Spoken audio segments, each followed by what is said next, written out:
আজকে দেবায়নদা আমাদের ট্রিট দেবে, এটা তো ভাবাই যায় না। ও সরি, এটা তো আমার বর হয়, ভুলেই গেছিলাম। আসলে দেবায়নদা হচ্ছে আমার বোনেদের কাছে, মানে জামাইবাবু আজকে শালিদের ট্রিট দিতে নিয়ে গেছিলো আমাদের বেথুয়ার যে রেস্টুরেন্ট আলাপনে। তো আমরা সবাই সদল বলে চলে গেছিলাম একটু মজা করতে, একটু আড্ডা দিতে। বোনেদের পরীক্ষা শেষ আর জামাইবাবু এসেছে তার শ্বশুরবাড়ি।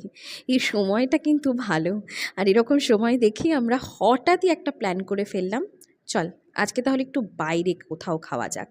তো বোনেরা বলল যে আলাপনে যাওয়া যেতে পারে, ওখানকার অ্যাম্বিয়েন্সটা ভালো, কিন্তু খাবার নিয়ে ওরা খুব ভালো রিভিউ কিন্তু দেয়নি। তো সেটায় পরে আসছি, আগে তো চললো ফটোশ্যুট খাবার অর্ডার করার পর। জামাইবাবুর কাছে ভীষণ আবদার শালিদের যে সুন্দর সুন্দর আগে ফটোশ্যুট করে দাও, তারপর হবে খাওয়া দাওয়া। তো জামাইবাবু তার কাজে লেগে পড়েছে শালিদের আবদার মেটাতে।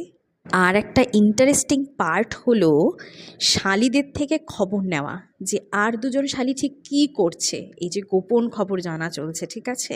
আর এইদিকে আমার ছোটো বোন, না না না না তেমন কিছুই নয়, তেমন কিছু নেই, এই যে এই বোন তো একদম বিন্দাস আছে, সব গোপন খবর চালাচালি হচ্ছে এই আর কি। তো যাই হোক, খাবার চলে এসেছে, একটা খাবার খেয়েও মন ভরেনি, একদম সত্যি কথা। এতটা খারাপ খাবার খাবো আলাপনে এসে এটা ভাবিনি, শুধু মনে হয়েছে আমার পয়সা নষ্ট। অনেক টাকা বিল, কিন্তু খাবারগুলো একদম খেতে ভালো নয়, অ্যাম্বিয়েন্সটা ভালো। সব মিলিয়ে দিনটা দারুণ কাটলো। এই আড্ডাগুলো আমার থেকে যাবে ব্লগে। তো আজকের মতো টাটা। আমার অরুণিমার ছোট পরিবার চ্যানেলটি এখনও যারা ইউটিউবে সাবস্ক্রাইব করনি তারা ঝটপট সাবস্ক্রাইব করে নাও নতুন নতুন ভিডিও পেতে। দেখা হচ্ছে খুব তাড়াতাড়ি নতুন একটি ভিডিও নিয়ে।